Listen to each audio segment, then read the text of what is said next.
De provincie moet van het Rijk in 2020 430 megawatt aan energie opwekken. Het provinciebestuur wil dat bereiken met een park in de IJsselmar. Het guttermeidje van het bestaande park Nijhidem Hou. En met bestaande moenen op het laan. De moenen in de IJsselmar moeten meer dan 300 megawatt opleveren, meer dan de helft dus van de verwachte productie. Het plan van de IJsselmar komt van Windpark Friesland BV.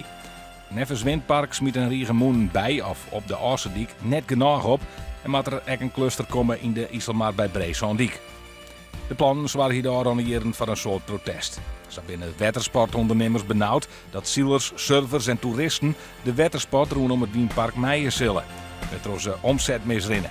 En het Frieske Geer maakt het hem zwaar over het wolwezen van een aantal vogelsoorten in het gebied.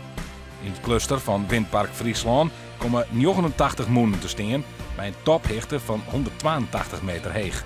De bouw zet takken hier uiteen en maakt in 2021 klaar wezen.